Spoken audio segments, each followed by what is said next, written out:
Hi, I'm Mike Maloney, Managing Director of Newmark Knight Frank, and I'm here with Nick Ciccarelli, who's the President of Neuma.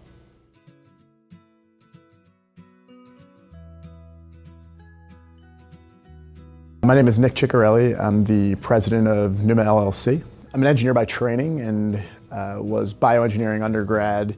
And so getting into medical devices, it's a pretty broad and far-reaching field.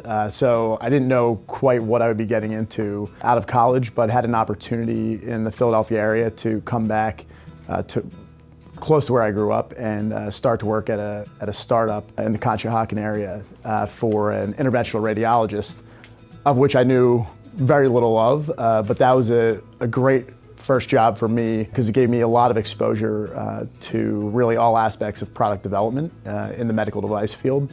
And those particular devices were, again, for interventional radiology, but really minimally invasive surgery, which I think more and more that you'll see today, that's kind of the leading edge as far as surgical procedures. More invasive type surgeries we're moving away from those and are elected for less and less. If you can reduce recovery time and reduce the amount of damage that you do to the individual while they're going through surgery, then that's obviously just a better prognosis. So minimally invasive surgery really interested me once I got into it. And as far as what I was able to do, for someone right out of college, I got a lot of exposure right off the bat to all sorts of different aspects of engineering.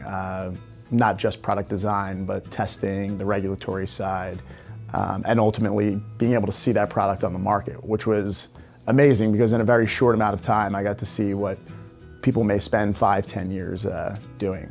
Neuma is a 12-person organization, so there are three owners, including myself, and then 9 engineers. So we are an engineering services company who provide product development support to our partners, which would be medical device companies or pharmaceutical companies.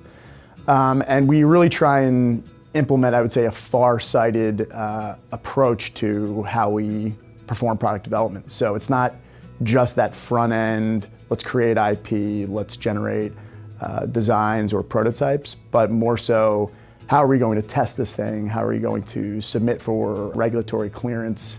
How are we going to manufacture this device and ultimately commercialize it? And really at any one of those steps, product can get bogged down. And so if you're super hyper-focused, which many engineers are, and that includes myself, I mean, you look at the immediate challenge, what is today's problem? But what you really have to do is, you know that you're going to clear that first hurdle, and you don't want the next one to really be the end of the project. So if you have more of a far-sighted approach to things, you can try and implement some of those solutions to what future problems are much earlier on. And that's what we try and help our customers do.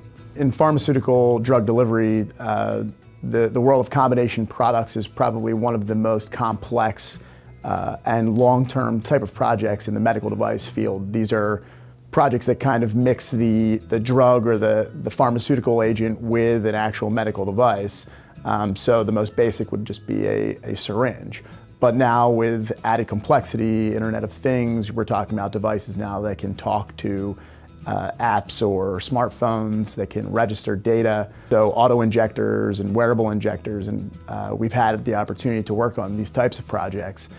And again, they're a means by which you can monitor what you're doing on a daily basis, but also your provider can also see what you're doing and if you're doing it correctly. So this is an exciting time to work in those types of devices because larger pharmaceutical companies are actually aware of the fact that people want that information and they want that ability to control their own regimens. They want to be able to administer medications when they want to and not necessarily go to a physician's office. So home health care is really being demanded now by patients because they want control of their schedule and of their own health care.